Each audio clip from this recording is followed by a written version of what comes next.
Hello and welcome to my YouTube channel. मेरा नाम है हसन सलीम और मैं हूं रेगुलेटेड कैनेडियन इमिग्रेशन कंसल्टेंट। उम्मीद करता हूं जहां से भी आप मेरी इस वीडियो को देख रहे होंगे खैरियत से होंगे। बहुत सी कॉल्स, बहुत सी ईमेल्स, बहुत से मैसेजेस के बाद मैंने ये डिसाइड किया कि मैं इस प्रोग्राम पर ज़रूर वीडियो बनाऊंगा और रादर देन कि मैं सबको इंडिविजुअली इस प्रोग्राम के बारे में बताऊं, क्यों ना मैं उन सब लोगों को इस प्रोग्राम के बारे में तफसील बताऊं जो जो इस प्रोग्राम को जानने में इंटरेस्टेड हैं। अगर तो आपका भी यही इरादा है, आप ऐसे प्रोग्राम के बारे में जानना चाहते हैं जिसमें ना ही LMIA की ज़रूरत है, ना ही जॉब ऑफर की ज़रूरत है और ना ही लैंग्वेज रिजल्ट्स की ज़रूरत है, तो इस वीडियो को एंड तक ज़रूर देखिएगा, क्योंकि इसमें मैं आपको बताऊंगा कौन कौन सी डॉक्यूमेंट्स चाहिए, अगर ये प्रोग्राम एक्चुअली एग्जिस्ट करता है या नहीं, और इसका पेन पॉइंट कौन सा हो सकता है।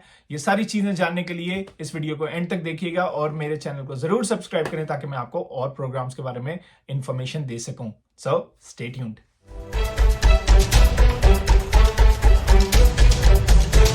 तो स्टार्ट करते हैं इस वीडियो को। सबसे पहला और अहम सवाल जो आप लोगों के जहन में होगा कि क्या वाकई ऐसा कोई प्रोग्राम एग्जिस्ट करता है जिसमें ना ही आपको LMIA की ज़रूरत है, ना ही आपको जॉब ऑफर की ज़रूरत है और ना ही आपको IELTS की ज़रूरत है। सबसे पहले तो लोग LMIA का नाम या लफ्ज़ सुनकर ही डर जाते हैं कि LMIA है क्या, LMIA कहाँ से मिलता है, LMIA की किसको ज़रूरत होती है और LMIA हासिल करने के लिए क्या करना पड़ता है। उसके लिए मैं आपको एक अलग वीडियो बना के बताऊंगा कि LMIA क्या होता है और वो किस बला का नाम है। लेकिन आज का जो टॉपिक है वो कौन सा ऐसा प्रोग्राम है या कि ऐसा कोई प्रोग्राम है भी जिसमें ये सारी चीज़ें ज़रूरत नहीं होती। तो इसका शॉर्ट आंसर जो है वो ये है कि जी हाँ, बिल्कुल दुरुस्त है। ऐसा एक प्रोग्राम कैनेडियन इमिग्रेशन में बिल्कुल एग्जिस्ट करता है जिसमें आपको इन सब चीज़ों की ज़रूरत नहीं होती। अब नाउ द सेकंड क्वेश्चन, इसका प्रोसीजर क्या है। इसके प्रोसीजर की अगर हम बात करें तो ये इस वक्त ओपन है।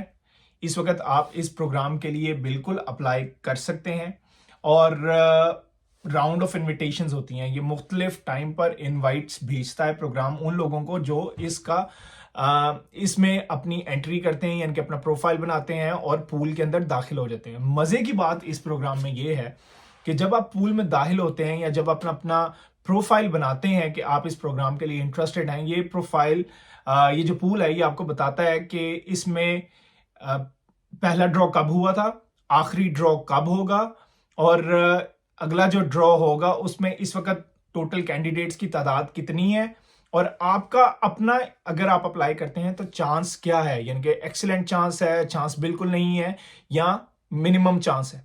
तो ये बहुत ही मज़े की बात है इस प्रोग्राम में कि आपको आपकी सिचुएशन बता देता है कि अगर आप इस प्रोग्राम में अप्लाई करते हैं तो आपकी क्या सिचुएशन हो सकती है, यानी कि आपका चांस बनेगा या नहीं बनेगा, आपको उम्मीद रखनी चाहिए या उम्मीद नहीं रखनी चाहिए। तो सबसे पहले तो आपने क्या करना होता है, आपने इस जो प्रोग्राम है इसकी वेबसाइट पर जाकर अपना प्रोफाइल बनाना होता है। प्रोफाइल से मुराद अपनी बहुत सी बेसिक सी इंफॉर्मेशन आपने शेयर करनी होती है। आपने ये शो करना होता है कैनेडियन हुकूमत को कि हम इस प्रोग्राम में इंटरेस्टेड हैं, हम वर्क परमिट लेना चाहते हैं, जो कि आपको मोस्टली 2 साल का मिलता है इस प्रोग्राम के अंदर। और ये work permit closed work permit नहीं होता, ये एक ओपन वर्क परमिट होता है। एक और खसूसियत इस प्रोग्राम की यह है कि इसमें ये जो वर्क परमिट है ये ओपन वर्क परमिट है। अब ओपन वर्क परमिट क्या होता है? ओपन वर्क परमिट ऐसा वर्क परमिट होता है जो आपको अलाउ करता है आप किसी भी एम्प्लॉयर के लिए काम कर सकते हैं, ना कि सिर्फ एक फिक्स एम्प्लॉयर के लिए और एक फिक्स जगह पर जो आपको कहीं और काम करने की इजाजत नहीं देता। जबकि ओपन वर्क परमिट में आप किसी भी एम्प्लॉयर के साथ और किसी भी जगह पे इन कनाडा काम कर सकते हैं। तो that's the beauty of this program. अच्छा, जब आप अप्लाई करते हैं और अगर आपको इनविटेशन टू अप्लाई आ जाता है, यानी कि आपके प्रोफाइल को वो कहते हैं कि हम आपको इनवाइट भेज रहे हैं, तो आपके पास 10 दिन होते हैं। आपने 10 दिन में उन्हें बताना होता है कि मैं ये इनवाइट एक्सेप्ट कर रहा हूं या कर रही हूं या नहीं। अगर आप 10 दिन के अंदर अंदर जवाब दे देते हैं, उसके बाद आपके पास टोटल 20 दिन होते हैं जिसमें आपने अपनी सारी डॉक्यूमेंटेशन पूरी कर कर एप्लीकेशन सबमिट करनी होती है। पहले आपको मिले 10 दिन जिसमें आपने एक्सेप्ट करना है कि आप इस इनवाइट जो कैनेडियन गवर्नमेंट ने आपको भेजी है कि आप इस प्रोग्राम के लिए इनवाइटेड है हमारी तरफ से, आपको एक्सेप्ट या डिक्लाइन करनी होती है। 10 दिन के अंदर अगर आप एक्सेप्ट कर देते हैं उसके बाद आपको 20 डेज मिलते हैं जिसमें आपने अपनी डॉक्यूमेंट्स पूरी सबमिट करनी होती हैं इन ऑर्डर टू अप्लाई और उन डॉक्यूमेंट्स के बेसिस पे पता चलता है कि आप को वर्क परमिट मिलेगा या नहीं मिलेगा। अब बात कर लेते हैं कौन कौन सी डॉक्यूमेंट्स रिक्वायर्ड है। हर किसी की अपनी कस्टमाइज लिस्ट होती है, उसमें कुछ चीज़ें ऐसी होती हैं जो आपकी सिनेरियो बेस्ड होती हैं, लेकिन जो मोटी मोटी चीज़ें हैं वो मैं आपको बता देता हूँ, जो बहुत ही कॉमन है, जो मोस्टली हर प्रोग्राम के लिए ज़रूरत होती है, और उसमें ऐसी कोई चीज़ नहीं है जो आप शायद प्रोवाइड ना कर सकते हो। जैसे कि बायोमेट्रिक्स, आपने बायोमेट्रिक्स करवाने होते हैं अपने, जिन्हें थंब प्रिंट्स या फिंगरप्रिंट्स कहते हैं, वो आपने करवाना होता है। उसके बाद आपके पास पासपोर्ट होना चाहिए, ऑब्वियस सी बात है। उसके बाद आपके पास वो जो डिजिटल फोटो होती है, यानी कि पासपोर्ट साइज फोटो जो होती है कनेडियन फॉर्मेट में, आपने वो खिंचवानी होगी। और उसके बाद आपको चाहिए होता है मेडिकल, यानी कि आपने अपना मेडिकल करवाना है कि आप में मेडिकल इन एडमिसिबिलिटी नहीं है, यानी कि आप कनेडियन गवर्नमेंट पर बोझ नहीं बनेंगे आकर। उसके अलावा एक और जो चीज़ आपने प्रोवाइड करनी है वो है पुलिस सर्टिफिकेट। अब पुलिस सर्टिफिकेट, अगर आप 18 साल की उम्र के बाद किसी भी मुल्क में 6 महीने से ज़्यादा रहे हैं तो आपको उस मुल्क का पुलिस सर्टिफिकेट चाहिए। जैसे आपकी उम्र 30 साल है लेकिन आप 8 महीने लेट्स से ऑस्ट्रेलिया में रहे हैं, तो आपको ऑस्ट्रेलिया का भी पुलिस सर्टिफिकेट चाहिए होगा, साथ साथ जो कि आपकी कंट्री ऑफ सिटीजनशिप डॉक्यूमेंटेशन की, जो आपको मस्ट सबमिट करनी होती है। अब बात करते हैं कि कितना खर्चा आता है, यानी कि एप्लीकेशन फ़ी कितनी होती है। एप्लीकेशन फ़ी इसकी बहुत मिनिमल है। Application fee in order to apply for this program $161 Canadian dollars, 161 Canadian dollars आपको इस प्रोग्राम की फीस देनी पड़ती है। और उसके साथ साथ आपको ओपन वर्क परमिट अप्लाई करने की भी $100 फीस देनी पड़ती है, यानी कि आप देख रहे हैं $261 जो आपका बेसिकली अप्लाई करने का खर्चा होगा। उसके अलावा जैसे मैंने आपको शुरू में कहा, आपको जो प्रूफ ऑफ फंड्स हैं वो जब आपका लेट से वीज़ा लग जाता है, आपको वर्क परमिट मिल जाता है, तो आपने कनेडियन $2,500 शो करने होते हैं अपनी बैंक स्टेटमेंट के अंदर। यानी कि आप जब कनाडा पहुंचते हैं तो आप अपने आप को पहले 3 मंथ्स सपोर्ट कर सकेंगे उन पैसों की बेस पर। जितने ज़्यादा हो वो बेहतर है, लेकिन कम से कम आपके पास 2500 कनेडियन डॉलर्स होने चाहिए। तो ये वाली थी चीज़ें जो मोटी मोटी थी रिक्वायर्ड होती हैं।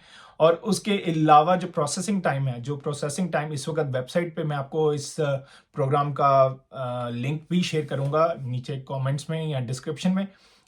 उसमें आप मज़ीद डिटेल से ये प्रोग्राम के बारे में पढ़ भी सकते हैं, और अगर कोई क्वेश्चन हो तो प्लीज़ कमेंट सेक्शन में मुझे बताइएगा।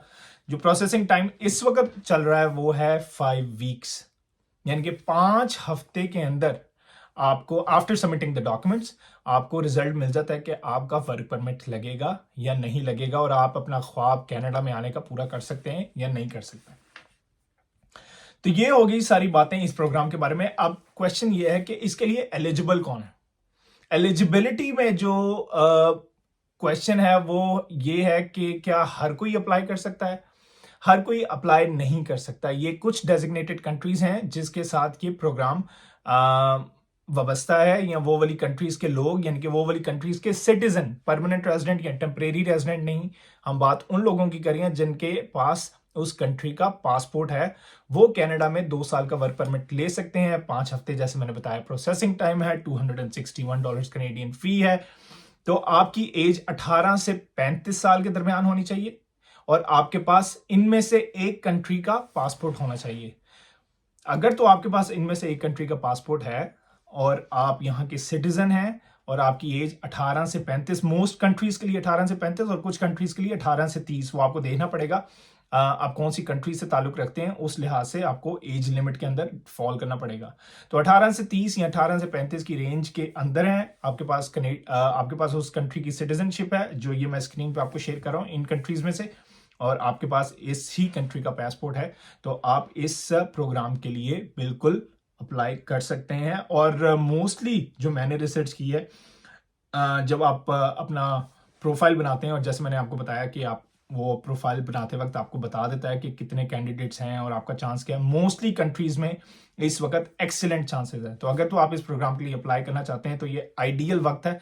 अभी भी काफ़ी स्लॉट्स ओपन है, और ये कभी भी प्रोग्राम बंद हो सकता है। आई मीन इसका कोटा फिल हो सकता है। तो इसके लिए बेहतर है कि आप अगर तो इस प्रोग्राम में इंटरेस्टेड है जल्द से जल्द अप्लाई करें। अगर आपके पास कोई क्वेश्चन है तो प्लीज़ मेरे साथ शेयर करें और मेरे चैनल को ज़रूर सब्सक्राइब कीजिएगा ताकि मैं आपको इसी तरह की और वीडियोस बना के दिखाता रहूं। अगर आपको अभी भी ओवरवेलमिंग लगता है कनेडियन इमिग्रेशन का प्रोसीजर तो प्लीज़ प्लीज़ प्लीज़ मेरे से रब्ता करें। ये मेरी कॉन्टैक्ट इन्फॉर्मेशन भी मैं आपके साथ शेयर कर देता हूँ।